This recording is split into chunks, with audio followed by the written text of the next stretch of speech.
When Chloe stepped into that Manhattan office that morning, she never imagined that a single kiss would change her life forever.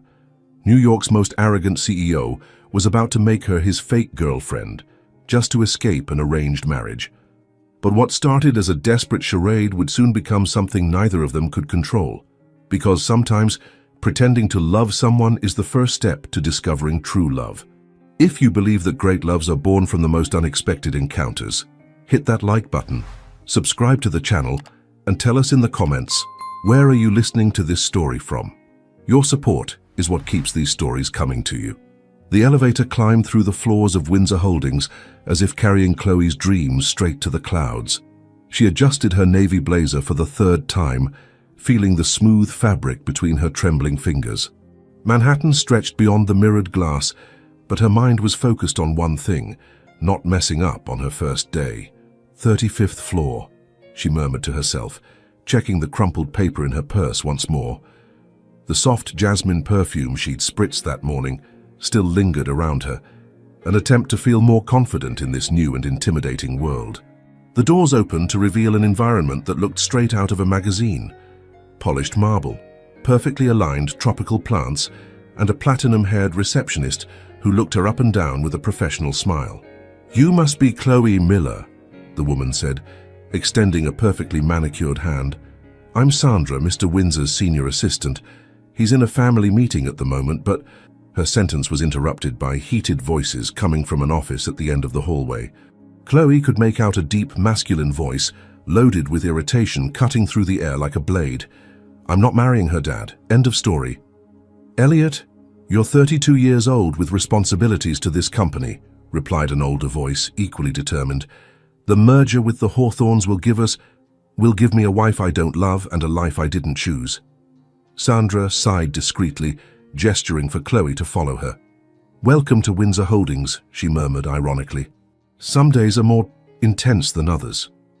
As they approached the office, Chloe could see through the glass doors, a tall man with broad shoulders and perfectly styled dark hair arguing with a grey-bearded gentleman.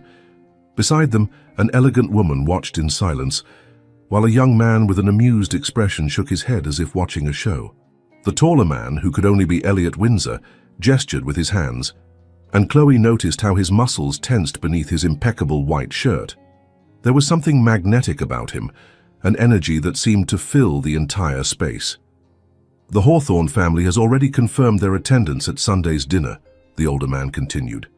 "Madeline is expecting an official announcement, and I won't disappoint Theodore." "Let Grandpa wait all he wants," Elliot shot back, running his hand through his hair in a gesture of frustration. "I'm not a chess piece to be moved around for the family's convenience." It was at that moment he looked toward the glass door, and his eyes met Chloe's. For a second, the world seemed to stop.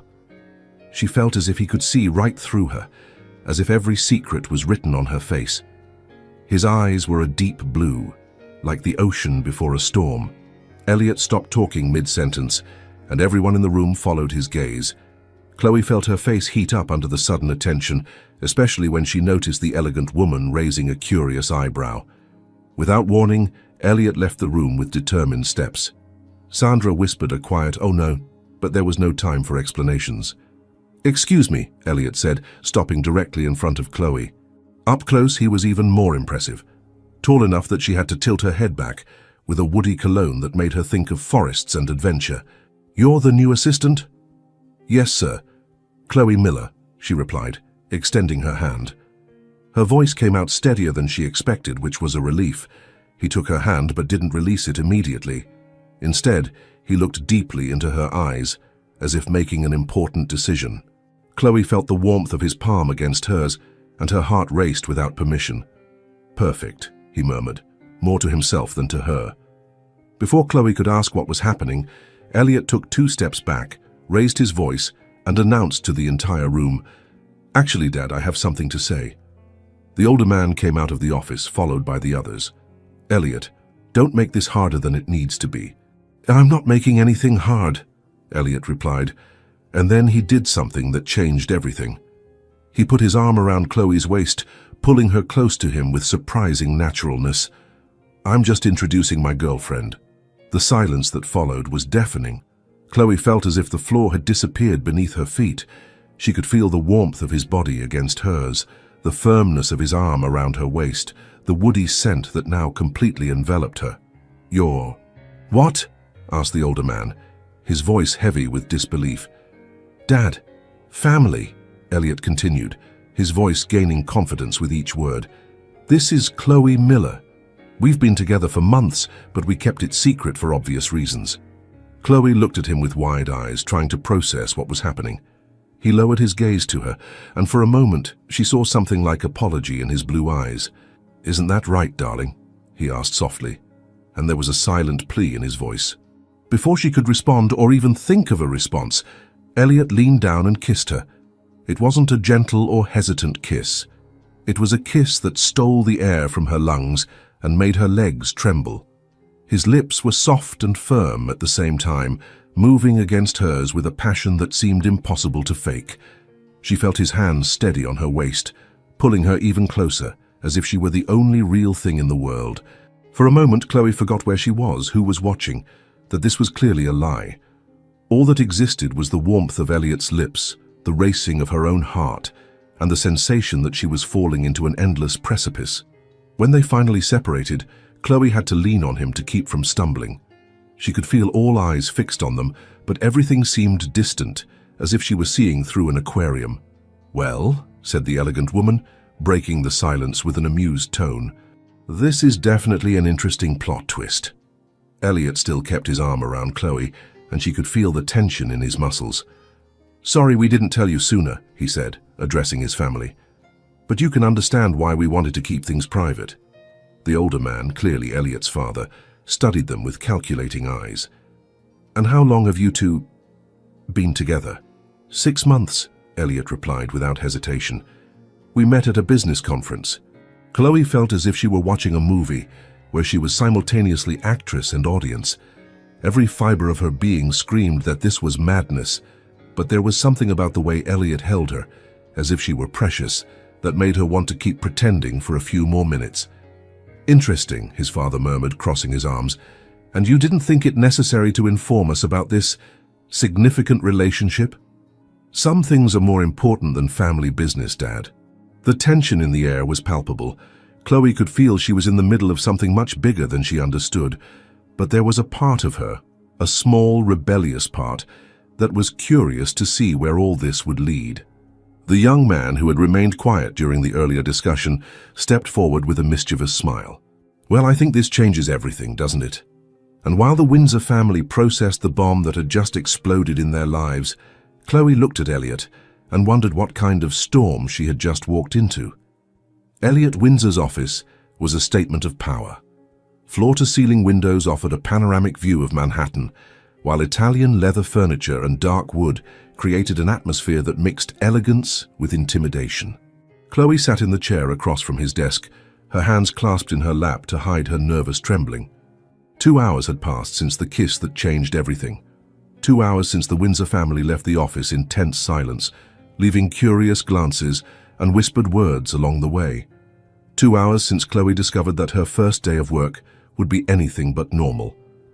"You must be wondering if I've completely lost my mind," Elliot said, pouring 2 glasses of water. He had removed his jacket and rolled up his shirt sleeves, revealing muscular forearms that Chloe tried not to notice. "The thought crossed my mind," she admitted, accepting the glass. The cold water was a relief for her dry throat, along with several other equally disturbing theories. Elliot chuckled softly, a rich sound that made something strange happen in Chloe's stomach. "I deserve that. And you deserve a complete explanation." He sat on the edge of the desk, right in front of her, close enough that she could see the small golden threads in his blue eyes. "My family has a very traditional view about marriage and business. For them, the two things are inseparable." "And Madeline Hawthorne?" Chloe asked, surprising herself with her own boldness. "She's the daughter of one of the biggest investors on the East Coast. Beautiful, educated, with the perfect social pedigree," he said, making a face. "And completely wrong for me." Chloe studied his expression. There was something in his tone that suggested it wasn't just a matter of personal preference. "Have you tried talking to your family about this?" "I've tried. For years. Elliot stood and walked to the window, hands in his pockets. But my father only sees numbers and opportunities. And my grandfather? Well, he's old school. He believes strategic marriages built the Windsor Empire. The silence stretched between them, filled only by the muffled sound of traffic 35 floors below. Chloe watched Elliot's tense posture, the way his shoulders curved slightly under the invisible weight of family expectations. "That's why you kissed me," she said, more of a statement than a question. He turned to her, and there was something vulnerable in his eyes that didn't match the image of a powerful CEO. "That's why I acted on impulse and probably ruined your first day of work." "Definitely ruined it," Chloe agreed, but there was a small smile playing on her lips. "The question is, what do we do now?" Elliot came back closer to her, this time sitting in the chair beside her, turning to face her completely. "I have a proposal. Completely crazy, I admit, but one that could benefit both of us." Chloe felt her heart race. "I'm listening.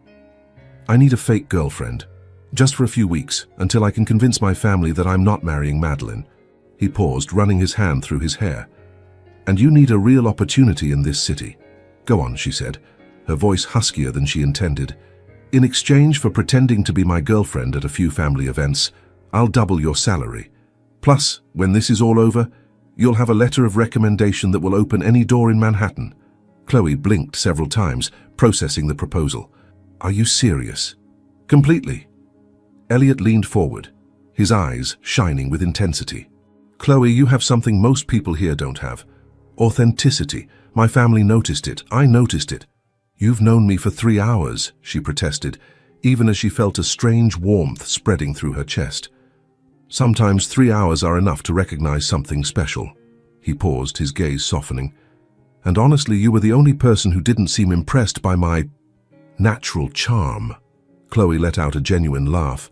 "Natural charm? Is that what you call that display of arrogance? See, that's exactly what I'm talking about." Elliot smiled, and it was like the sun had come out from behind the clouds. "You keep me grounded." Chloe stood and walked to the window, needing distance to think clearly. The view was stunning, but her mind was focused on the possibilities opening up before her. She had come to New York with $200 in her pocket and a dream of building something of her own. This proposal could be the springboard she needed. "What exactly would my way obligations be?" she asked, still with her back to him. "Show up at a few family dinners, maybe a charity event or two. Be convincing when we're in public." She heard the sound of the chair creaking as he stood up. Nothing more than that. And how long would this charade last? "A few weeks. A month at most." Chloe turned to face him. "And what happens if someone finds out we're lying?" Elliot shrugged, but she noticed the tension in his jaw. "Then we'll face the consequences together." There was something about the way he said "together" that made Chloe's heart skip a beat. She crossed her arms, trying to appear more confident than she felt. "I have conditions. Name them." "First, no more surprise kisses. If we need to be convincing, you warn me first." Elliot nodded, a mischievous smile playing on his lips. "Agreed. Though I have to admit you kissed very well for someone who was caught off guard." Chloe felt her cheeks heat up, but kept her expression serious. "Second condition, I continue doing my job as executive assistant. I don't want anyone thinking I'm here just because of our arrangement." "Fair enough." He moved closer to her, and Chloe could smell again that woody cologne she was beginning to associate with danger and possibilities. "Anything else?" "Yes." She lifted her chin, meeting his eyes. "When this is over, really over, we go back to being just boss and employee, no complications." Elliot extended his hand to her, and there was something intense in his gaze that made her hesitate for a second. "No complications," he repeated, but his voice had a rough quality that made something twist inside her. Chloe took his hand, feeling again that electric shock when their skin touched. The handshake lasted longer than necessary, and she wondered if he felt it too. "So we have a deal?" Elliot asked, his voice low and intimate. "We have a deal," she confirmed, trying to ignore the voice in her head, screaming that she was about to get herself into much more trouble than she could imagine. Elliot smiled, and this time it was a different smile, not the confident CEO smile, but something more genuine and warm. "Welcome to my complicated life, Chloe Miller." Thank you for giving me the chance to complicate yours too, Elliot Windsor. They laughed together, and for a moment Chloe almost managed to forget that this was just a business arrangement. She almost managed to ignore the way her heart raced when he looked at her like that, as if she were the most interesting thing he'd encountered in years. But as they sealed the deal with another handshake, neither of them realized that some pacts are much more dangerous than they seem, especially when they involve hearts that don't yet know what they really want. The boutique on Madison Avenue looked more like a museum than a store. Suspended crystals created rainbows on the white walls, while dresses seemed like works of art carefully displayed. Chloe followed Elliot through the space, feeling like an imposter among so many pieces that cost more than her entire year's salary. Mr. Windsor, an elegant woman with silver hair, approached, her heels echoing on the marble floor. What a pleasure to see you again. And this must be the famous girlfriend that all of Manhattan is talking about. Chloe almost choked. All of Manhattan.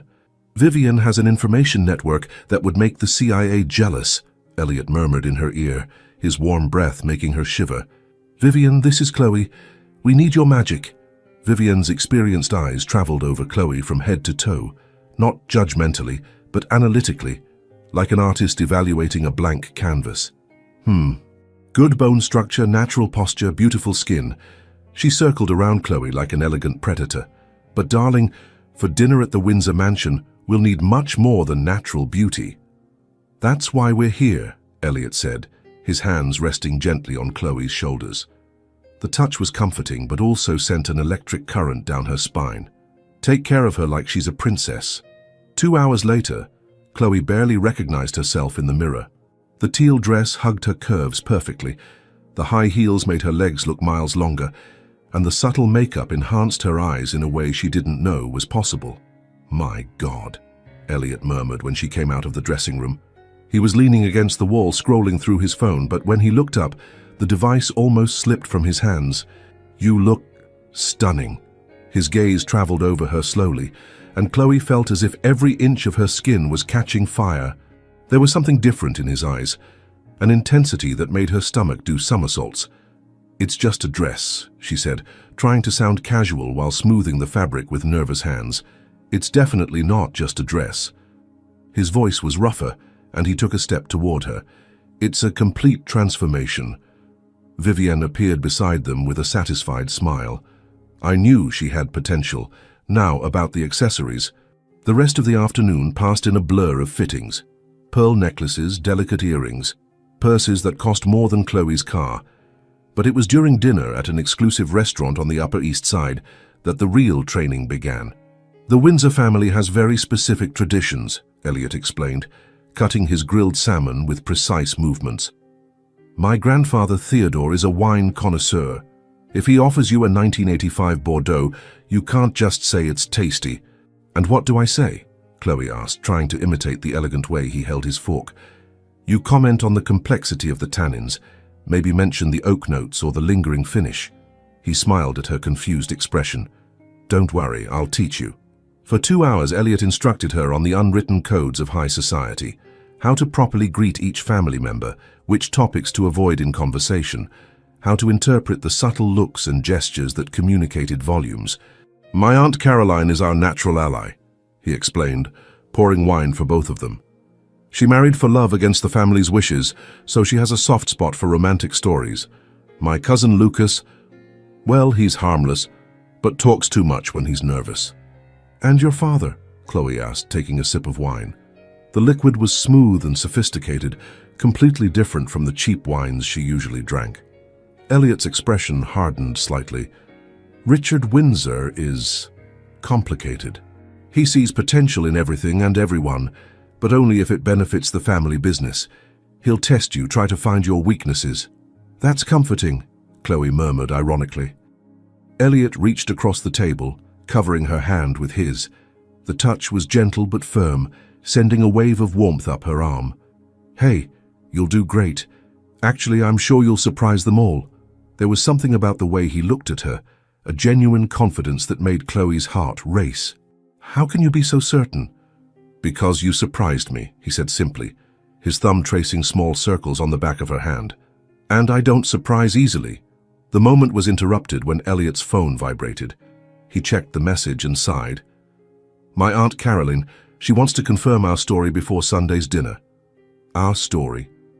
How we met, how long we've been together, why we kept it secret. Elliot put down his phone and focused on her again. It needs to sound natural, like we actually lived those moments. For another hour they built their fictional story, a chance meeting at a technology conference in Chicago, where Chloe was presenting a sustainable development project. Elliot was impressed by her intelligence and determination, she by his genuine passion for business beyond profits. They started as friends, corresponding by email, until he visited her in South Carolina 3 months later. And when did we know it was love?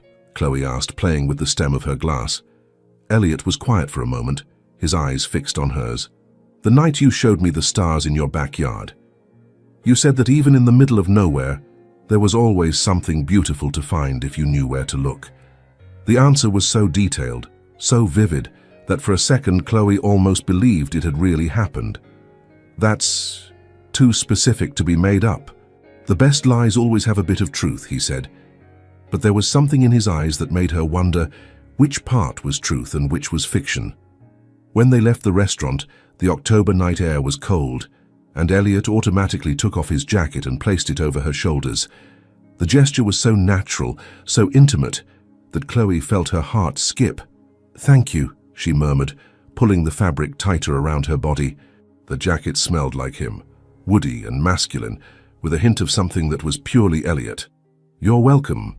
He stopped on the sidewalk and turned to her. Chloe, I know I've asked a lot of you. This whole charade, pretending to be something you're not. Hey, she interrupted, lightly touching his arm. I accepted the deal, and to be honest, it's been more interesting than I expected.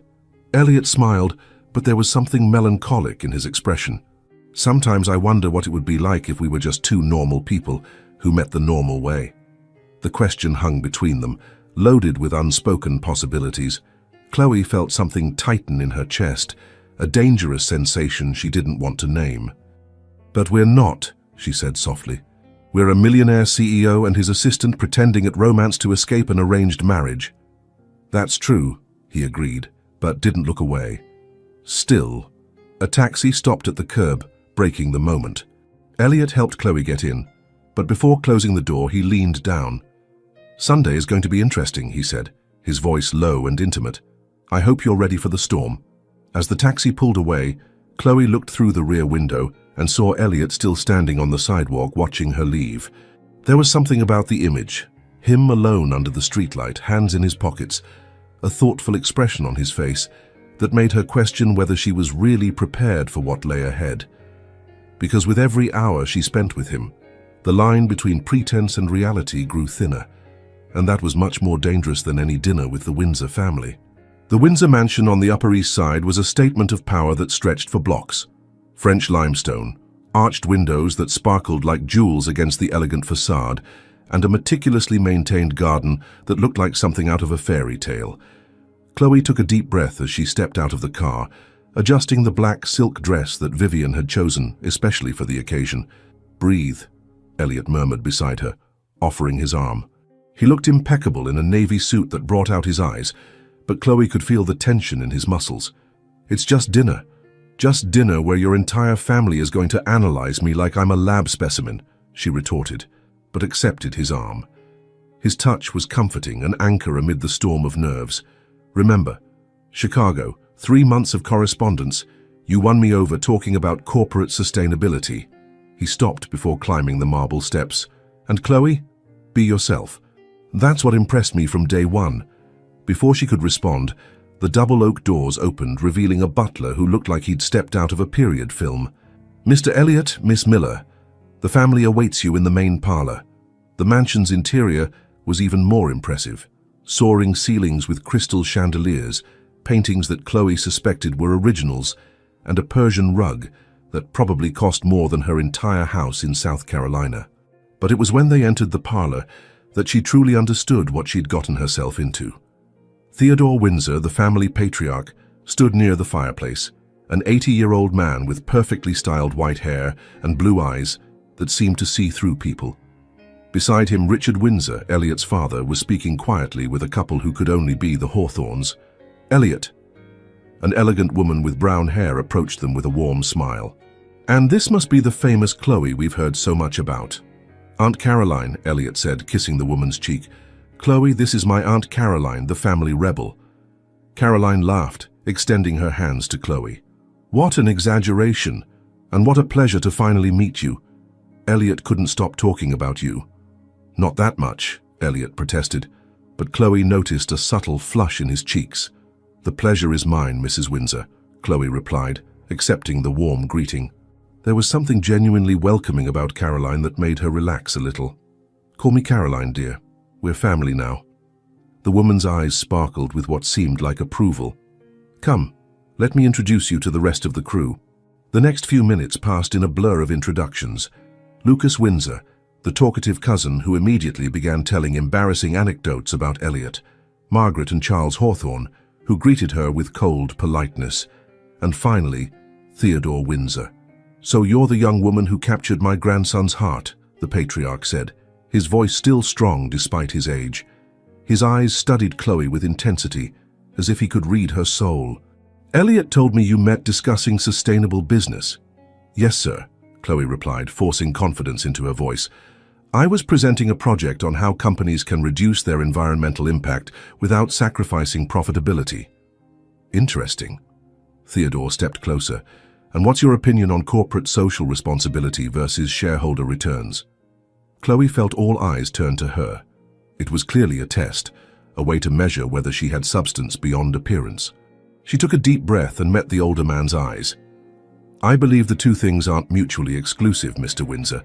In fact, companies that invest in sustainable practices often see greater long-term returns. Today's consumers value responsibility, and that translates into brand loyalty. A silence followed, and Chloe wondered if she'd said something wrong. Then Theodore smiled, a genuine smile that completely transformed his expression. Intelligent and passionate. I like that. He turned to Elliot. You chose well, my boy. It was at that moment that a cold voice cut through the conversation. What a fascinating conversation about sustainability. Chloe turned to find a stunning woman approaching. Platinum blonde hair, a red dress that seemed painted on her body, and a smile that didn't reach her ice-cold eyes. Madeline, Elliot said, his voice tense. I didn't know you were coming today. Of course I would come, darling. After hearing about your news. Madeline extended a perfectly manicured hand to Chloe. Madeline Hawthorne, and you must be the assistant. The way she said assistant made it sound like a contagious disease. Chloe shook her hand, feeling the sharp nails press lightly against her skin. Chloe Miller, and actually I'm much more than an assistant. I'm sure you are, Madeline replied with poisonous sweetness. It must be so refreshing for Elliot to have someone so simple after all the stress of business. Caroline made a strangled sound. Lucas seemed to choke on his champagne, and Chloe felt Elliot tense beside her. But before he could respond, Chloe stepped forward. Thank you for the compliment, Madeline. Simplicity really is an undervalued virtue, don't you think? Sometimes the most authentic things are the ones that seem most natural. Madeline blinked, clearly not expecting the response. What an interesting perspective. Dinner is served, announced the butler, breaking the tension of the moment. The dining table was a work of art in itself. Crystals that reflected the candlelight, finely painted porcelain plates, and floral arrangements that subtly perfumed the air. Chloe found herself seated between Elliot and Caroline, directly across from Madeline. So, Chloe, Richard Windsor said after the first course, Elliot told me you're from South Carolina. How quaint. There was barely disguised disdain in his voice, but Chloe maintained her composure. That's right, a small town called Greenville. It may not be Manhattan, but it taught me the value of hard work and honesty. Admirable virtues, Theodore commented, raising his wine glass. Sometimes we forget that not everything of value is found in large metropolises. Madeline let out a crystalline laugh. How romantic! And tell me, Chloe, what do your parents do? They must be so proud that you've come so far. The question was asked with false sweetness, but Chloe caught the insinuation. She felt Elliot shift uncomfortably beside her, but answered calmly. My father worked in a textile factory before he passed away, and my mother is an elementary school teacher. And yes, they taught me that character matters more than bank accounts. The silence that followed was loaded with meaning. Chloe had just admitted her humble origins, but in a way that transformed it into a strength, not a weakness. "What an inspiring story," Caroline said softly, her eyes shining with approval. "Indeed," Theodore agreed. "Reminds me of my own grandmother. She used to say that diamonds are just coal that knew how to handle pressure." Madeline seemed to choke on her wine, and Richard Windsor studied Chloe with renewed interest. But it was Elliot's reaction that mattered most to her, when he gently touched her hand under the table, a touch of support, and something more that she couldn't identify. As the evening progressed, Chloe found herself genuinely having fun. Lucas told hilarious stories about his travels, Caroline shared memories of Elliot's youth, and even Theodore seemed to relax, telling anecdotes about the early days of the company. It was when they were on the last course that Madeline made her final move. "It's so sweet to see young people in love," she said, her voice melodious. "Tell me, Chloe, what was the moment you knew Elliot was the right man?" The question caught Chloe off guard. She looked at Elliot, seeing the concern in his eyes, and for a moment her mind went blank. Then inexplicably the words came out as if straight from her heart. "It was when I realized he saw me. Not just my appearance or my background, but really saw me. Who I was, what I valued, my dreams." She looked at Elliot as she spoke, and there was something dangerously close to truth in her words. It's rare to find someone who makes you feel like you can be completely yourself. The silence that followed was different from the previous ones. Even Madeline seemed temporarily speechless, and Chloe could see genuine emotion in Caroline's eyes. "My God," Lucas murmured. "If that's not true love, then I don't know what is." Elliot cleared his throat, clearly moved. "She has a way of making me remember what really matters." Richard Windsor watched the exchange with a thoughtful expression, while Theodore smiled, as if he'd just witnessed something extraordinary. When the evening finally came to an end, Chloe said goodbye to each family member. Caroline hugged her tightly, whispering "Welcome to the family" in her ear. Theodore kissed her hand like an old-school gentleman, and even Richard gave a nod of approval. Madeline was last, offering a smile that didn't reach her eyes. "It was enlightening to meet you, Chloe. I'm sure we'll see each other again soon." As they walked to the car, Elliot was unusually quiet. It wasn't until they were on their way home that he finally spoke. "You were perfect tonight. Thank you. Your family is interesting." "That's one word for them." He chuckled softly. "Especially the way you handled Madeline. I don't think she expected to meet resistance." Chloe turned to him, studying his profile in the light of the passing streetlights. "Elliot? What I said about you seeing me, part of that was true." He looked at her then, and there was something in his eyes that made her heart race dangerously. "For me, too." The words hung between them, loaded with a meaning that neither was ready to face, because somewhere between the rehearsed dialogue and fake smiles, something real had begun to bloom, and that changed everything. The week following dinner at the Windsor mansion passed like a peculiar dream. Chloe woke each morning, remembering that her life had become an elaborate fantasy. But as the days unfolded, the line between reality and fiction began to dissolve in ways she hadn't anticipated. "Coffee?" Elliot asked, appearing at her office door with 2 steaming cups. It was Tuesday morning, and he had developed the habit of bringing her coffee, not the watery coffee from the office machine, but a special blend from a small cafe in Soho that she had mentioned loving. "Thank you," she said, accepting the cup. Their fingers touched briefly during the exchange, and Chloe felt that familiar electric current that had been happening with increasing frequency. "You don't have to do this, you know." "Do what?" He leaned against the edge of her desk, close enough that she could smell his woody cologne mixed with the coffee aroma. "Spoil me. There's no one here to impress." Elliot was quiet for a moment, his blue eyes studying her face with an intensity that made her shift uncomfortably in her chair. "Maybe I just like making you smile." The confession was said so softly that Chloe almost thought she'd imagined it. She looked up to meet his eyes, and for a second, the world seemed to stop. There was something different about the way he looked at her lately, not like an employee or even like an accomplice in his charade, but like something more precious. "Elliot," she began, but was interrupted by Sandra's arrival. "Sorry to interrupt," the senior assistant said with a knowing smile, "but you have a call from Mrs. Caroline, Mr. Windsor." The moment broke, and Elliot moved away from the desk with an almost reluctant motion. "Transfer it to my office. And Sandra, keep my schedule clear after lunch." "Of course, sir." Sandra left, but not before casting a speculative look between them.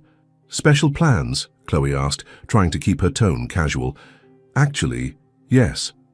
Elliot smiled, and there was something mischievous in his expression. "I need to take my girlfriend to see a special place." 3 hours later, Chloe found herself in a small art studio in Brooklyn, surrounded by colorful canvases and the characteristic smell of paint and creativity. Elliot guided her through the narrow corridors between the works, his hand resting lightly on her back. A touch that was unnecessary for their charade, but one he seemed unable to avoid. "This is Maya Chen's work," he explained, stopping in front of a vibrant painting that showed Manhattan's skyline reflected in rain puddles. "She's one of the artists our foundation supports." "It's stunning," Chloe murmured, moving closer to the canvas. "The way she captured the light. It's like the city is dreaming of itself." Elliot watched her admire the painting, and there was something almost reverent in his expression. That's exactly what she said when she created it, that she wanted to show how even the most ordinary things can be magical if you change your perspective. Chloe turned to him surprised. "You talk to the artists personally?" "Of course.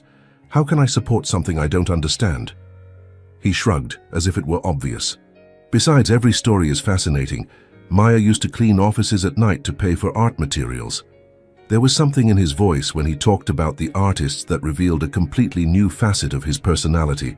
This wasn't the ruthless CEO she had met, nor the arrogant man from the first day.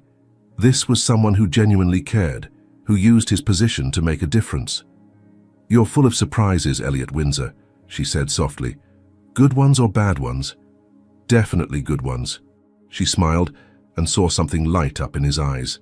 "Very good ones." They spent the afternoon exploring the studio, Elliot telling stories about each artist, their dreams and struggles. Chloe found herself genuinely impressed, not just with his knowledge, but with his passion. It was like discovering a secret room in a house you thought you knew completely. "There's one last thing I want to show you," he said, when the sun began to set, painting the sky orange and pink. He led her to the building's rooftop, where a small table had been set up with wine and cheese. The view of Manhattan stretched before them, lights beginning to twinkle like terrestrial stars. "Elliot, this is—" She stopped, speechless. "Too much?" He seemed uncertain for the first time in weeks. "I thought that since we're pretending to date, we could at least have one real beautiful memory to go with it." Chloe turned to him, feeling something tighten dangerously in her chest. "A real memory?" "Yes." He moved closer, his hands finding hers. "Something that's ours, not from the charade, not to fool anyone. Just ours." His touch was different this time, not performative or hesitant, but deliberate, intimate. Chloe looked at their intertwined hands and wondered when she had stopped noticing that they were always touching lately. A hand on her back when entering elevators, fingers that touched when passing documents, glances that lasted a few seconds longer than necessary. "Chloe," Elliot said, his voice low and rough, "can I ask you something?" "Of course. If we weren't boss and employee, if there wasn't all this complication with the charade." He hesitated, as if the next words were dangerous. "Would you go out with me? For real?" The question hung between them like a suspension bridge over an abyss. Chloe felt her heart race, pounding against her ribs as if it wanted to escape. She knew what the right answer was, the safe answer. But when she looked into his eyes, she saw genuine vulnerability. Not the confident CEO, but just a man expecting to be rejected. "Elliot?" "Forget it," he said quickly, releasing her hands and stepping back. "That was a stupid question. We have an agreement, clear rules, and I—" "Yes," she interrupted him. He stopped mid-sentence. "What?" "Yes, I would go out with you." The words came out before she could stop them, honest and raw. "If we were just two normal people who met in a normal way, definitely yes." The silence that followed was charged with electricity. Elliot studied her as if trying to decipher whether she was serious, and Chloe felt like she was standing on the edge of a precipice, about to jump. "Chloe," he said, his voice so low she had to lean in to hear. "You know this changes everything, don't you?" "I know." She swallowed hard but didn't look away. "And you? If you weren't my boss, if I weren't your employee pretending to be your girlfriend, would you really ask me out?" Elliot took a step toward her, then another, until he was close enough that she could see the small golden threads in his blue eyes. "Chloe, I would have asked you out on the first day I saw you, and the second, and every day since then." The world seemed to tilt on its axis. Chloe felt like she was falling and flying at the same time, as if all the rules they had established were disintegrating around them. "This is crazy," she whispered. "Completely," he agreed, but his hands found her face, thumbs tracing her cheeks gently. "But maybe the best kind of crazy I've ever experienced." When he leaned down to kiss her, it wasn't like the desperate kiss from the first day, nor like the performative kisses they had exchanged to maintain the charade. This one was slow, exploratory, as if they had all the time in the world. Chloe felt her knees weaken, her hands gripping his shirt to stay upright. There was something different about this kiss, a tenderness that made her feel precious, desired not for convenience or charade, but for herself. When they finally separated, both were breathing heavily. "Shit," Elliot murmured, resting his forehead against hers. "We really complicated everything, didn't we?" Chloe laughed, a half-hysterical sound. "Definitely." "And now? What do we do?" It was the million-dollar question. They had crossed a line that shouldn't be crossed, admitted feelings that should have remained buried. Their agreement had been clear. Fake romance, not live one. "I don't know," she admitted honestly. "I just know that when you kiss me like that, I forget why we're pretending." His eyes darkened. "Chloe, I know. Rules, agreement, complications." She moved away from him, trying to regain some control. "But Elliot, can you answer me something honestly? Anything. When you touch me, when you look at me like that, is it real? Or are you just a really good actor?" The question hung suspended between them while Manhattan glittered below, silent witness to two hearts discovering that some things can't be faked, no matter how hard you try. Elliot opened his mouth to answer, but his words were interrupted by the shrill ring of his phone. He looked at the device with irritation, but when he saw the name on the screen, his expression changed. "It's my father," he said, looking at Chloe with regret. "I have to take this." As he stepped away to talk, Chloe leaned against the terrace railing, the cold October wind bringing brutal clarity. In just a few weeks, she had gone from a simple assistant to the center of an elaborate charade, and now found herself dangerously close to falling in love with the man who was paying her to pretend to love him. When Elliot returned, there was something tense in his expression. "My father wants to have dinner with us tomorrow. Just the three of us." "Is that good or bad?" "With Richard Windsor, you never know." He approached her again but kept his distance. "Chloe, about what just happened."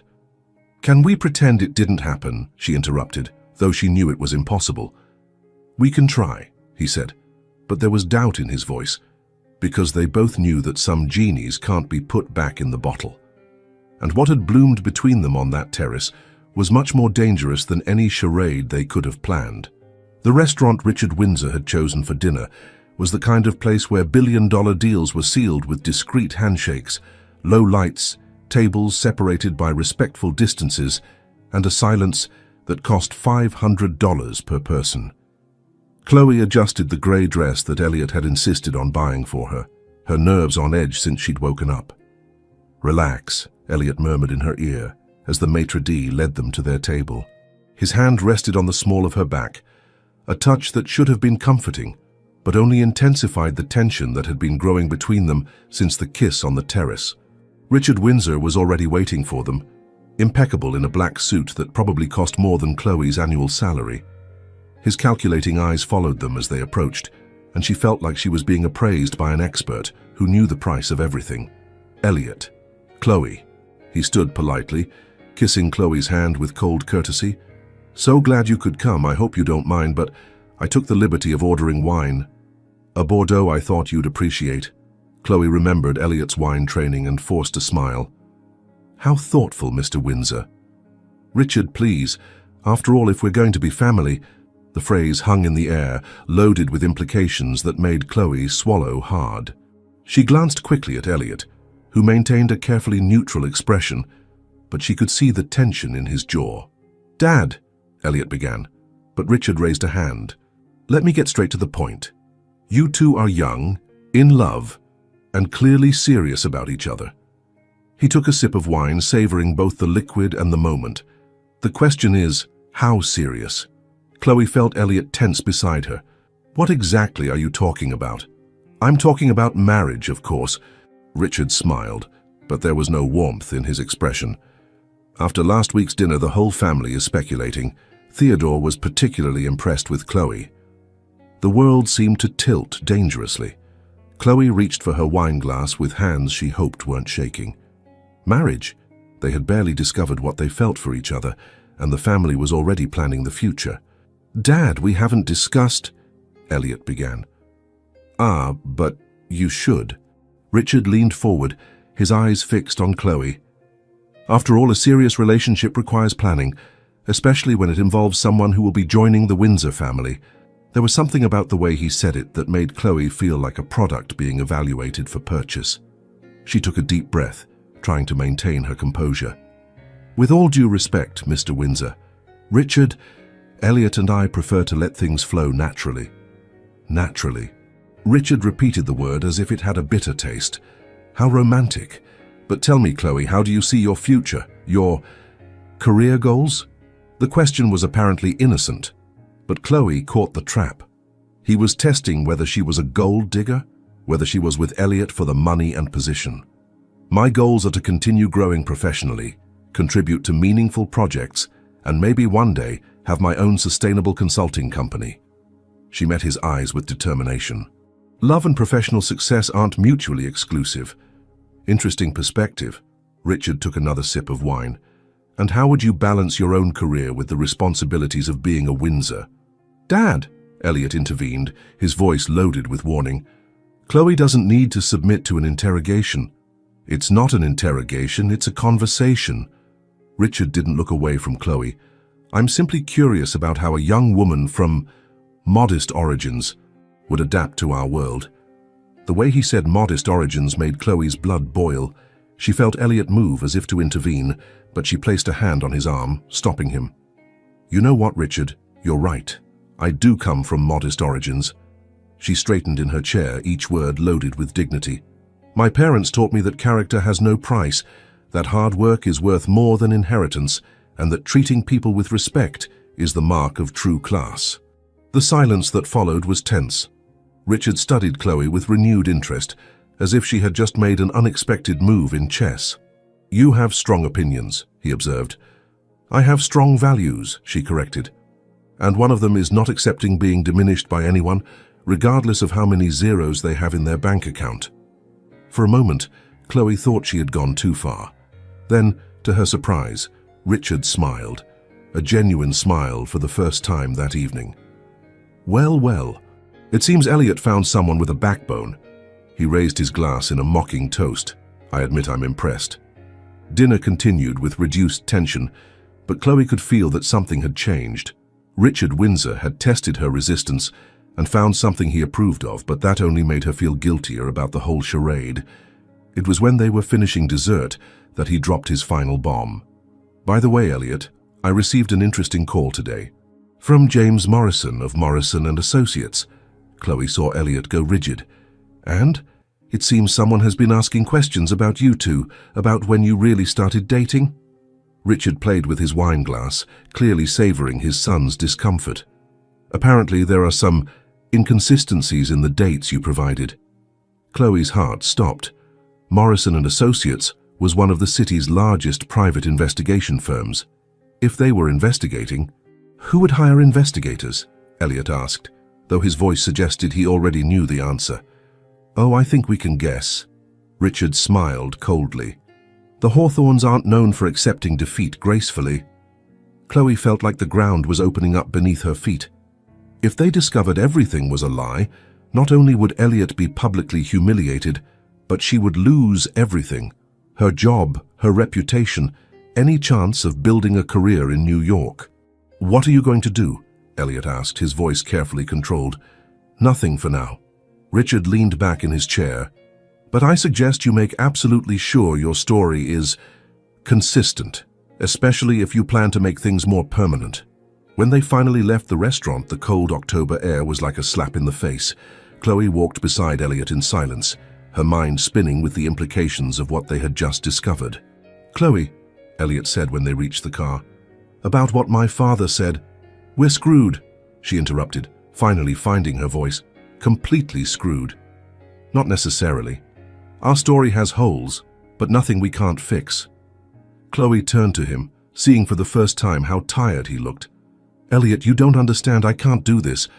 I can't keep lying to your family, especially now that they're talking about marriage." "Nobody said anything about real marriage.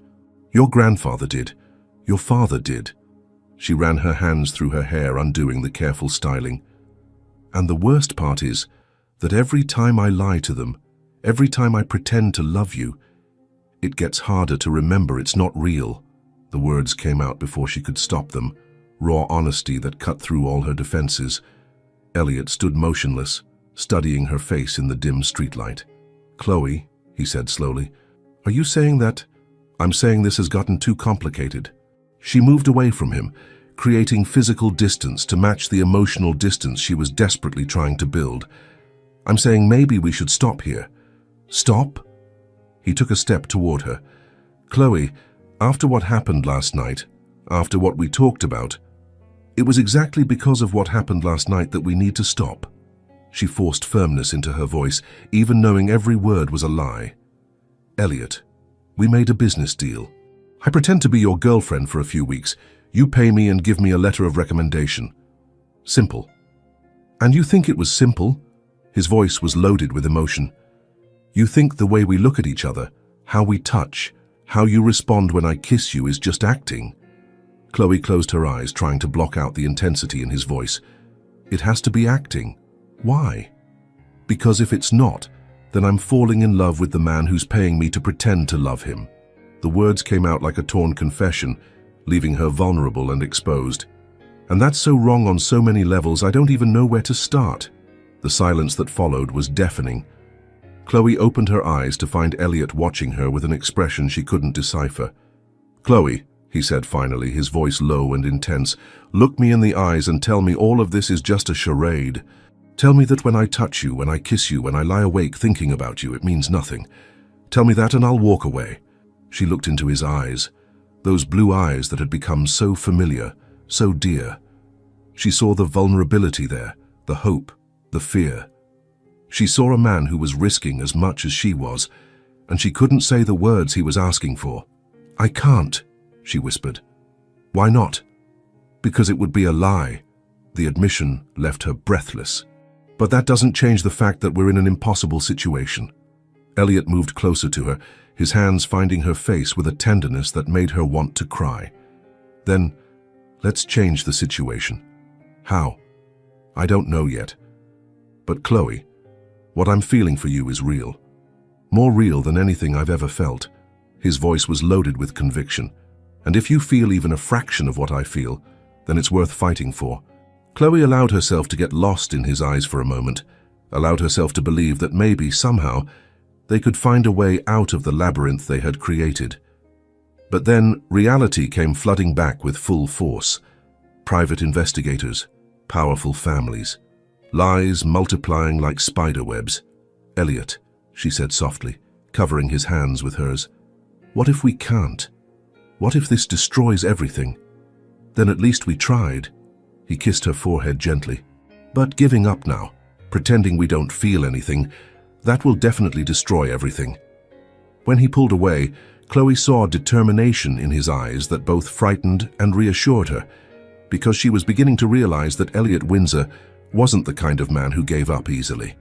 And that meant she was about to discover how far she was willing to go for something that started as a lie, but was becoming the most terrifying truth of her life.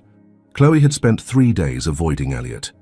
3 days of polite greetings at the office, strictly professional conversations, and a physical distance that seemed more painful with each passing hour. She buried herself in work, arrived early, left late, and pretended she didn't feel the weight of his gaze whenever she passed his office. It was Thursday evening when she finally left the Windsor Holdings building, exhausted not just from work, but from the constant effort of pretending she wasn't dying inside. Autumn in Manhattan was especially cruel, with a cold wind that cut through her coat and perfectly mirrored the emptiness she felt in her chest. She was almost at the subway when her phone rang. The number wasn't familiar, but something made her answer. "Hello. Chloe, dear. It's Caroline Windsor." Chloe stopped in the middle of the sidewalk, surprise nearly knocking her over. "Mrs. Windsor, Caroline, hi. I hope you don't mind that I got your number from Elliot. Actually, I lied." Caroline laughed softly. "I got it from Sandra. Elliot doesn't know I'm calling." "Oh." Chloe didn't know what to say. The last thing she needed was to get more involved with the Windsor family when she was desperately trying to untangle herself. "Dear, could you meet me for coffee? I know it's late, but there's something I need to talk to you about." Something in Caroline's tone, gentle but urgent, made Chloe hesitate. "Caroline, I don't know if it's a good idea. Please." The word was said with such sincerity that Chloe felt her resistance waver. "Just half an hour. There's a lovely cafe near Lincoln Center. I promise it's worth it." 45 minutes later, Chloe found herself sitting at a corner table in a cafe that looked like something out of a French film. Low lights, red velvet upholstery, and the comforting aroma of freshly roasted coffee. Caroline was already there when she arrived, elegant even in jeans and cashmere, but there was something maternal in her eyes that immediately put Chloe at ease. "Thank you for coming," Caroline said, pouring tea from a delicate porcelain teapot. "I know you must be wondering why I asked us to meet." Chloe accepted the cup, feeling the warmth against her cold palms. "The curiosity is killing me." Caroline smiled, but there was seriousness in her expression. "It's about Elliot, and about you, and about what's happening between you two." Chloe's stomach knotted. "Caroline, I don't know what you're talking about. Dear, I'm 53 years old, and I've seen my share of complicated romances." Caroline leaned forward, her eyes gentle but perceptive. "And whatever is happening between you and my nephew is making you both miserable." Chloe almost choked on her tea. "We're not miserable. We're fine." "Chloe," Caroline laughed softly. "At last week's dinner, you two glowed like two people completely in love. For the past few nights when Elliot has stopped by my house, he's looked like a ghost of himself." The words hit Chloe like a punch to the stomach. "He's been going to your house?" "Every night since Monday. He sits on my couch drinking whiskey and staring at nothing." Caroline paused, studying Chloe's face. "And today, Sandra called me worried because you seem to be avoiding anywhere he might be." Chloe lowered her head, unable to maintain eye contact. "It's complicated. The best loves always are." Caroline reached across the table, gently touching Chloe's hand. "Can I tell you a story?" Chloe nodded, not trusting her voice. "When I fell in love with my husband David, he was a jazz musician who played in small clubs in the village. I was a Windsor, educated to marry someone appropriate." Caroline smiled, but there was a shadow of sadness in her eyes. "My family was furious. Richard said I was throwing my life away. Theodore threatened to disown me. What did you do?" "I married him anyway." Caroline laughed, a sound rich with memories. "It was the best mistake I ever made. David died 5 years ago, but we had 28 years of happiness I wouldn't trade for all the family approval in the world." Chloe felt tears burning her eyes. "Caroline, the point is, dear, that sometimes we have to choose between what's expected of us and what our heart knows is right." Caroline leaned closer. "And I can see in your eyes that you know what the right choice is. It's not that simple." Chloe wiped away a tear that had escaped. "There are things you don't understand, complications. Like the fact that you two started this as a charade?" Chloe froze, her cup suspended in midair. "How did you—" "Dear, I wasn't born yesterday." Caroline smiled gently. "A woman doesn't appear out of nowhere and completely win over a man who spent 32 years avoiding any serious relationship without there being an interesting story behind it." "Are you going to tell the family?" Chloe asked, her voice coming out as a whisper. It's not my place to tell. Caroline shook her head. But I can tell you what I see. I saw how Elliot looks at you when he thinks no one is paying attention. I saw how you relaxed when he put his hand on your back during dinner. I saw two people who found something real in the midst of whatever charade they were performing. Chloe closed her eyes, trying to contain the tears that threatened to overflow. What if we're fooling ourselves? What if it's just forced proximity? What if when all this is over we discover it wasn't real? What if it is real and you throw it all away out of fear?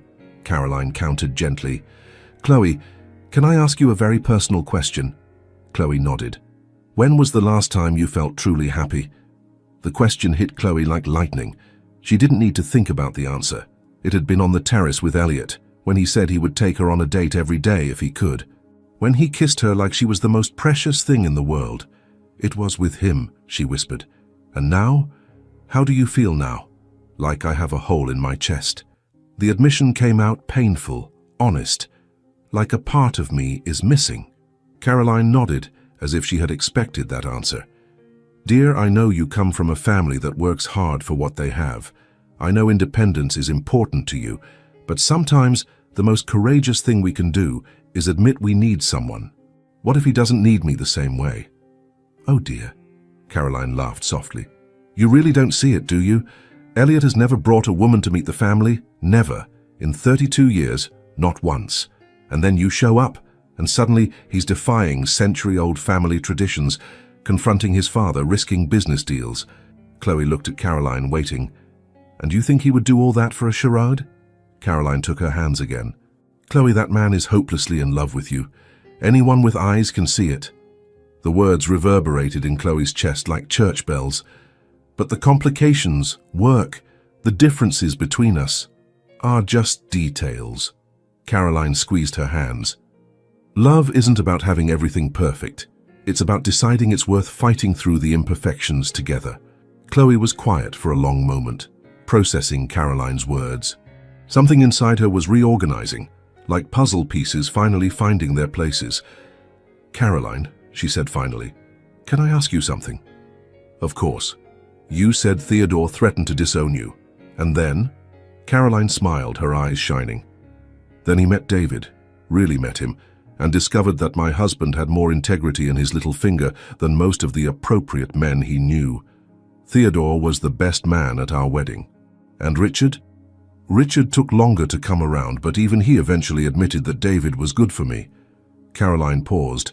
The Windsor family can be stubborn and traditional, but in the end we value character. And dear, you have character to spare. When they left the cafe an hour later, Chloe felt like a fog had lifted from her mind. Caroline hugged her tightly on the sidewalk, whispering, "Be brave, dear," in her ear, before getting into a taxi. Chloe stood on the sidewalk, Manhattan's cold wind no longer able to freeze the warmth growing in her chest. For the first time in days, she knew exactly what she needed to do. She took out her phone and dialed a number she had memorized without realizing it.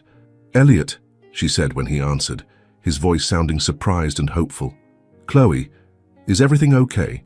"No," she said honestly. "Nothing is okay. But I think I know how to fix it." There was a pause and she could almost hear his heart racing through the phone. "Where are you?" he asked. "Lincoln Center. And Elliot?" "Yes?" "I need to tell you something. Something I should have said days ago." "I'll be there in 15 minutes. As she waited, Chloe looked up at Manhattan's night sky, where a few brave stars fought to shine through the light pollution. Caroline was right. Sometimes the most beautiful things were found in the most unlikely places. And sometimes true love began with the most unlikely lie of all. Richard Windsor's office on the 40th floor of Windsor Holdings was a fortress of power. Dark wood panels, a desk that seemed carved from a single century-old tree, and windows that offered a view declaring supremacy over Manhattan. Chloe sat in one of the leather armchairs, her hands clasped in her lap, while Elliot stood beside her, a solid and comforting presence. 2 days had passed since she confessed her feelings to Elliot at Lincoln Center. 2 days since he kissed her under the city lights and murmured against her lips that he'd been in love with her for weeks. 2 days since they decided to face whatever storm came their way together. Now looking at Richard Windsor across the desk, Chloe wondered if they had underestimated the storm's strength. "So," Richard said, his fingers drumming slowly on the desk, "I receive a call from Morrison and Associates, informing me that you two have been seen at various establishments over the past few weeks, behaving inconsistently with an established couple." Chloe felt her throat go dry. Beside her, Elliot tensed. "Dad, no, let me finish." Richard raised a hand, his cold eyes fixed on both of them. "Apparently, there are witnesses who claim you seem to be rehearsing romantic interactions. That there were moments of, let's say, lack of naturalness." The silence that followed was deafening. Chloe could hear her own heart pounding against her ribs, each beat echoing like a war drum. "And so," Richard continued, leaning back in his chair, "I ask myself, what kind of couple needs to rehearse romance?" Elliot stepped forward. "Dad, you don't understand." "Oh, I understand perfectly." Richard smiled, but there was no humor in his expression. "The question is, are you going to continue insulting me with lies? Or are we going to have an honest conversation about what's really happening here?" Chloe looked at Elliot, seeing the internal struggle reflected in his eyes. They had discussed this possibility, prepared arguments and explanations, but now, facing Richard Windsor's penetrating gaze, all the carefully planned words seemed futile. "The truth?" she said, her voice steadier than she expected. "The truth is, we started out pretending." Elliot looked at her with surprise, but she continued, feeling a strange sense of relief at finally saying the words. "Your son kissed me on the first day we met to escape an arranged marriage. He offered me money to pretend to be his girlfriend for a few weeks." She stood up, meeting Richard's eyes directly. "And I accepted because I needed the money and the opportunity." Richard tilted his head, like a predator studying interesting prey. "Continue. But what started as a business arrangement became something else." Chloe looked at Elliot, seeing love and pride in his eyes. "Somewhere between the rehearsed dinners and performative kisses, we discovered we weren't pretending anymore." "Interesting." Richard stood and walked to the window, his hands clasped behind his back. "And when exactly did you realize you had crossed the line between pretense and reality?" Elliot found Chloe's hand, intertwining their fingers. "For me, it was when I realized the happiest moments of my day were when she smiled. And they weren't just the smiles she gave me to maintain our charade. They were the genuine smiles when she forgot we were acting." "And you, Chloe?" Chloe took a deep breath. "When I realized I was willing to give up everything, the money, the opportunity, even staying in New York, if it meant not having to lie to him about what I felt." Richard was quiet for a long moment, looking out the window. When he finally turned around, there was something different in his expression. "You know you just admitted to conspiracy to deceive a powerful family, potential fraud." He paused, observing their reactions. "And that you demonstrated more courage and honesty in the last 5 minutes than most people show in years?" Chloe blinked, confused. "Sir?" Richard returned to behind his desk, but this time there was a genuine smile on his face. "Chloe, you just admitted an elaborate lie to a man who could destroy your career with one phone call. Why? Because he deserves the truth. You all do. And, Elliot, you were willing to defy family traditions, risk business deals, face public humiliation, for an assistant you met a few weeks ago?" "Not for an assistant," Elliot replied, squeezing Chloe's hand. "For this woman, for Chloe, for someone who makes me want to be a better version of myself." Richard nodded slowly. "Do you know what else Morrison and Associates discovered?" Chloe braced herself for the worst.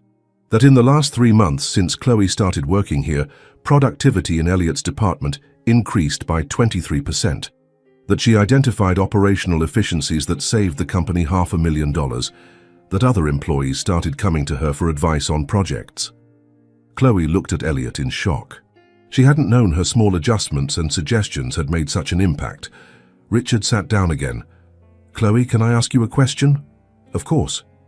"If I offered you a real executive position, not as my son's girlfriend, but based purely on your merit, would you accept it?"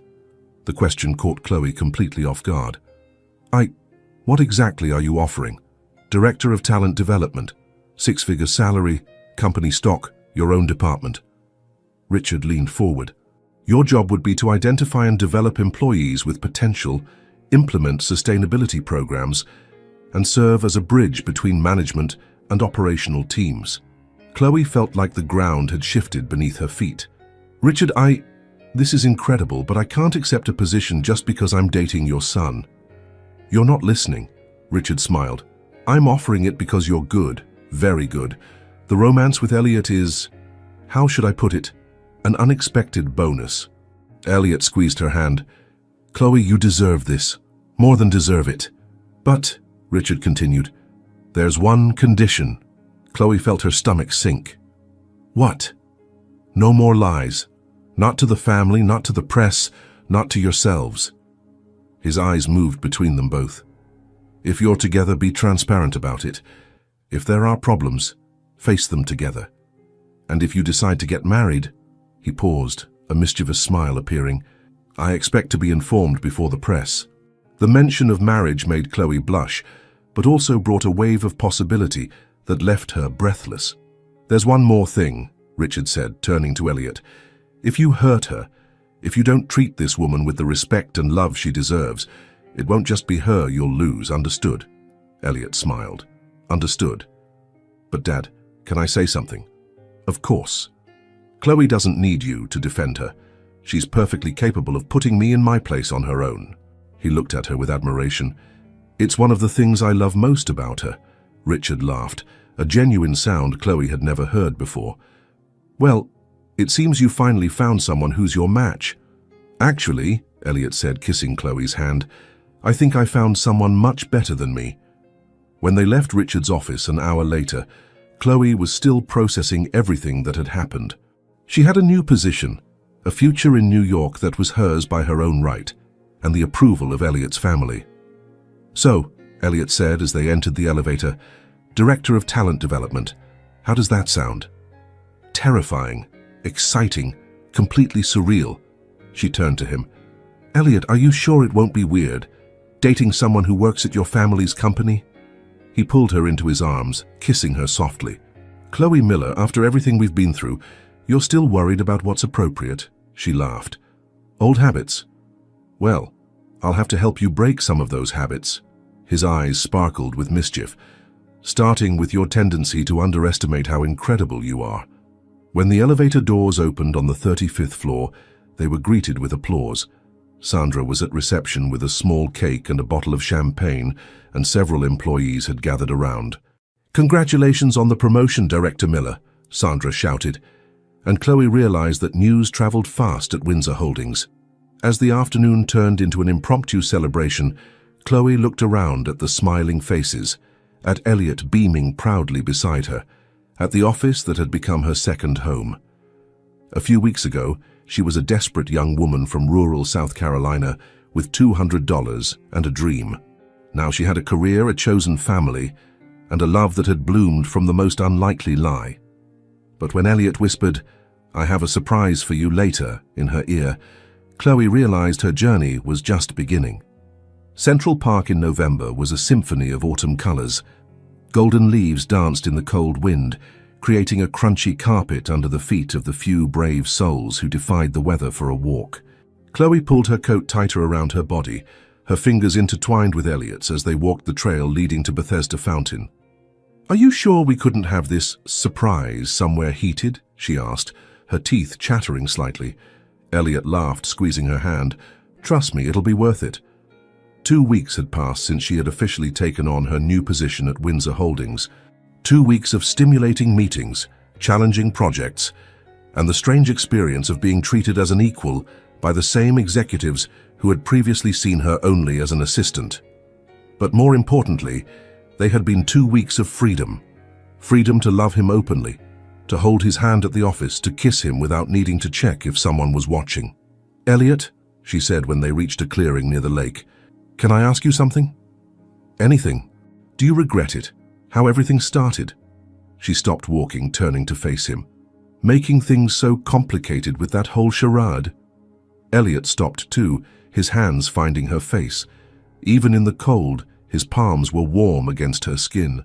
Chloe Miller, if I could go back in time to that first day. She felt her stomach sink, but he continued. I would do exactly the same thing. Because if I hadn't kissed you that day, if I hadn't created our crazy charade, we might never have discovered this." He gestured between them. "Maybe you would have just been my assistant forever, and I never would have known I was missing the best thing that ever happened to me." Chloe felt tears burn her eyes, not from the cold, but from the intensity in his voice. "Even with all the complication? All the lies? Especially because of the complication." He smiled, kissing her forehead gently. "Because it forced me to recognize what really mattered. It forced me to fight for you."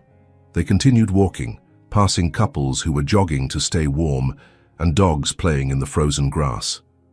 When they reached Bethesda Fountain, Chloe noticed the place was strangely empty for a Saturday, even considering the cold. "Elliot, why is no one here?" "Maybe it's the weather," he said, but there was something in his voice that made her look at him suspiciously. That's when she heard music. Soft, almost imperceptible at first, but growing in volume. A violin playing a melody she recognized, La Vie en Rose, the same song that had been playing in the cafe where they'd had their first lesson about their fictional story. "Elliot," she said slowly, "what's happening?" Before he could answer, figures began appearing from behind trees and benches. A small string orchestra, complete with violinists and a cellist, all dressed elegantly despite the cold.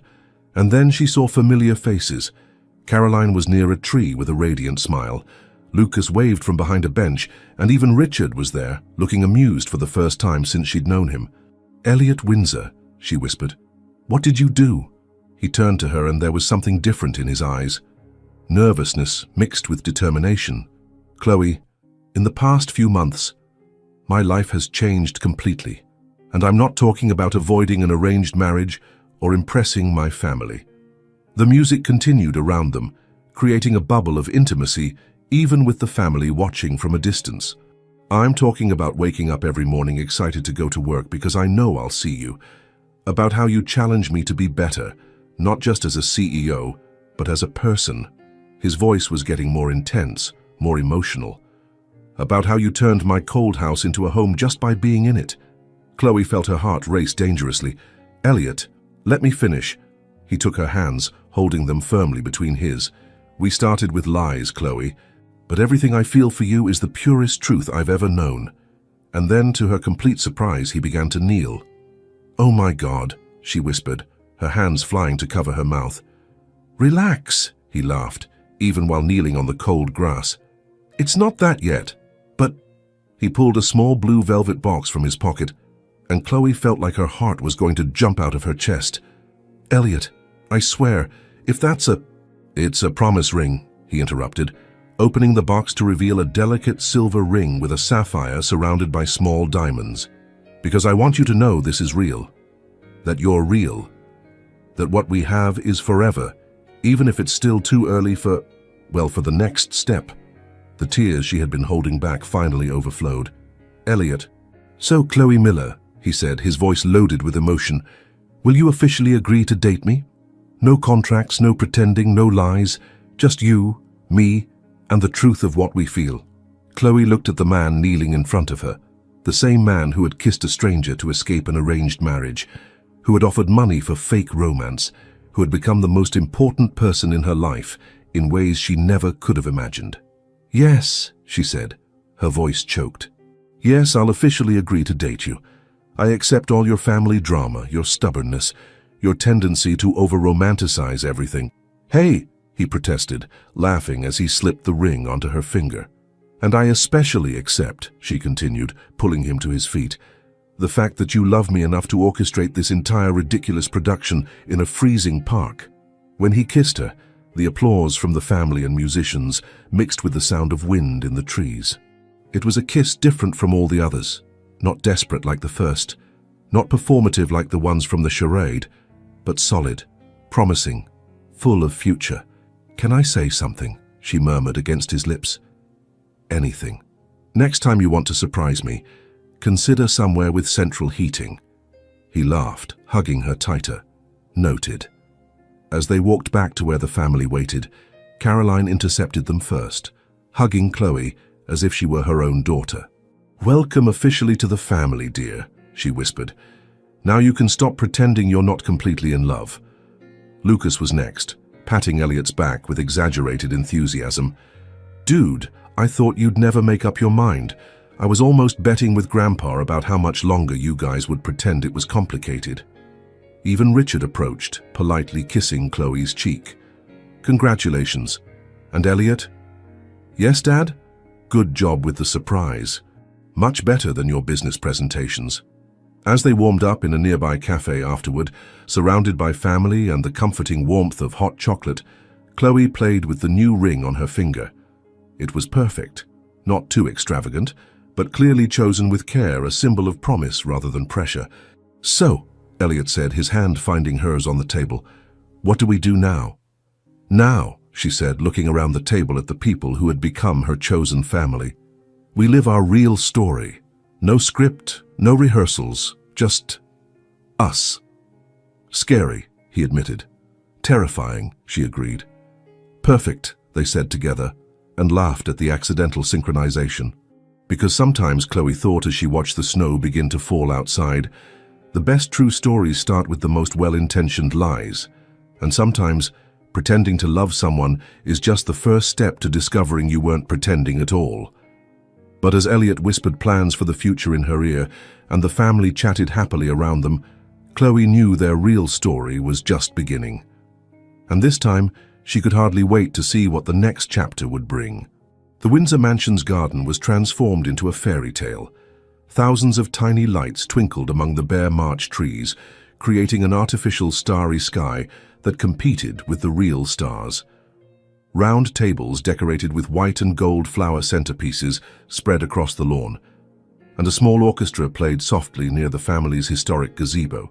Chloe adjusted the navy blue dress that Caroline had insisted on buying for her, watching the guests arriving for Theodore Windsor's 81st birthday party.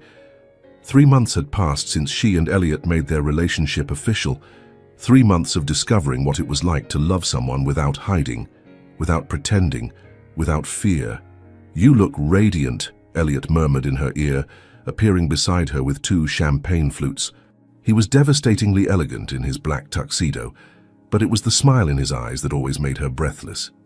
"And you're late," she countered, accepting the flute.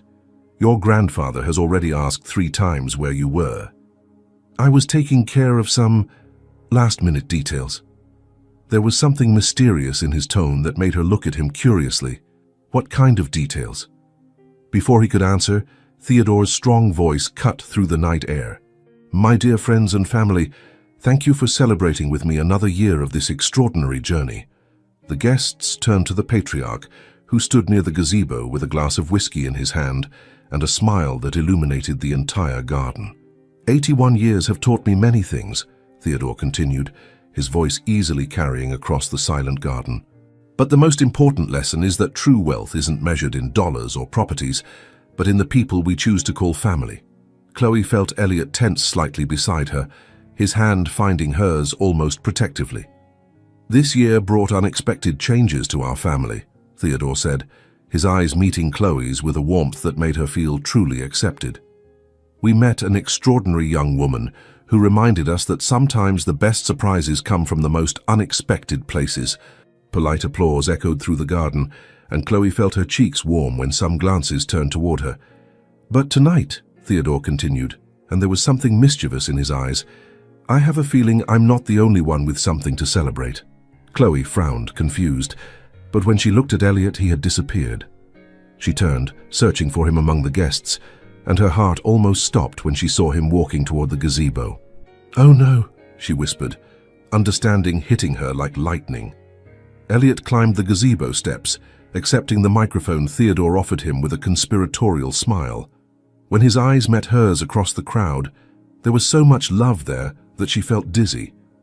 "Sorry to interrupt Grandpa's party," Elliot said, his amplified voice echoing through the garden, but he insisted this was the perfect moment for this. Chloe watched, fascinated and terrified, as he descended the gazebo steps and began walking directly toward her. The guests moved aside, creating a clear path between them, and she could hear excited murmurs and even some emotional sighs. "Chloe Miller," Elliot said, stopping right in front of her, the microphone still in his hand. "Exactly 6 months ago, You walked into my life and changed absolutely everything." "Elliot," she whispered, her hands trembling slightly. "What are you doing?" "Something I should have done weeks ago," he replied, passing the microphone to Lucas, who had magically appeared beside him. And then he knelt.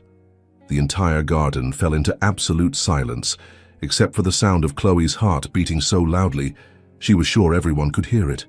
Elliot pulled a small velvet box from his pocket, and when he opened it, it revealed the most stunning ring she had ever seen, a solitaire diamond surrounded by smaller sapphires that sparkled under the garden lights. "This ring," Elliot said, his voice loaded with emotion, "belonged to my grandmother. She wore it for 53 years of a marriage that defined what true love means." Chloe could feel tears burning her eyes, but she couldn't blink, couldn't move, couldn't do anything but look at the man kneeling in front of her. "Chloe, you taught me that love isn't about finding someone perfect, but about finding someone who makes your imperfections perfect." His voice trembled slightly. "You made me want to be better, not to impress anyone, but because you make me believe I deserve to be loved for who I really am." "Elliot," she managed to whisper. "I know we started with lies," he continued, and there were tears in his own eyes now, "but everything I feel for you is the purest truth I've ever known. You're my best friend, my partner, my home." He took a deep breath, as if preparing for the most important words of his life. "Chloe Miller, will you marry me? Will you build a real life with me, full of adventures and arguments and so much love?" The silence that followed seemed to stretch for an eternity. Chloe looked at the man kneeling in front of her, at the ring that sparkled like a promise, at the expectant faces around the garden. She thought about the scared young woman who had left South Carolina with $200 and a dream, and the woman she had become. "Yes," she said, her voice coming out as a whisper that somehow carried across the entire silent garden. And then, louder, with all the certainty in the world, "Yes, I want to marry you." The garden exploded in applause and shouts of joy. Elliot slipped the ring onto her finger with slightly trembling hands, and when he stood up to kiss her, Chloe felt like she was flying. The kiss was long, passionate, and completely unconscious of the crowd watching them. When they finally separated, both were laughing and crying at the same time. "I love you," Elliot murmured against her forehead. "So much it sometimes hurts." "I love you too," she replied, touching his face gently, "even when you proposed to me in front of 200 people. "Details," he laughed, spinning her in the air.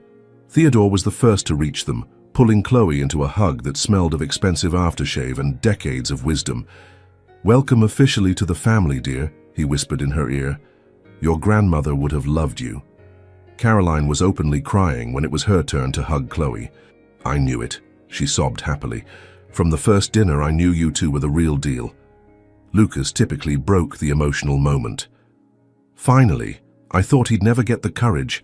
I bet $5,000 with Dad that it would be tonight." Even Richard, normally reserved, seemed genuinely moved when he kissed Chloe's cheek. "Welcome to the family, daughter, and thank you for making my son happy." As the night progressed, Chloe found herself surrounded by hugs, congratulations, and stories from other family members about their own marriage proposals. But it was when she and Elliot finally got a moment alone in the gazebo that she realized the true magnitude of what had happened. "So," she said, playing with the new ring that felt perfect on her finger, "Elliot Windsor's fiancée. How does that sound?" "Sounds like the best decision I ever made." He pulled her into his arms, dancing slowly to the distant music. "And Mrs. Windsor, how does that sound?" "Scary, exciting, perfect." She smiled at him. "But can I keep Miller professionally?" "Chloe Miller Windsor has a nice ring for a businesswoman. You can keep any name you want as long as you keep the man who comes with it." They danced in silence for a few moments, lost in each other and the magic of the night. "Elliot," Chloe said finally, "can I tell you something? Anything. 6 months ago, if someone had told me I'd be engaged to Manhattan's most arrogant CEO after starting with a romantic charade, I would have laughed in their face. And now? Now I know that sometimes the best love stories start with the most unlikely lies." She looked into his eyes, seeing her future reflected there, and that pretending to love someone can be the first step to discovering you weren't pretending at all. When they kissed again under the artificial and real stars, surrounded by the sound of laughter and music and love, Chloe knew their story had finally found its true beginning. Because sometimes the best things in life start with the most unexpected moments. And sometimes all you need is a desperate kiss, a crazy agreement, and the courage to admit when pretense becomes the most beautiful truth you've ever lived. 6 months later, when Chloe walked down the church aisle toward the man waiting for her at the altar, she remembered that first lie that brought them there, and she smiled, knowing that now they had a whole lifetime of truths to discover together. And so, Chloe discovered that some lies exist only to lead us to the truths we were meant to live. What began as a desperate charade blossomed into the most authentic love they had ever known. Because sometimes, pretending to be something we are not is exactly what we need to discover who we really are. And maybe in the end, we're all just pretending until one day we realize we're no longer pretending. Does true love always find us in the most unexpected ways? If this story touched you, leave your like, subscribe to the channel, and tell us in the comments, where are you listening to this message? Your support is what allows us to continue bringing heartwarming stories like this one.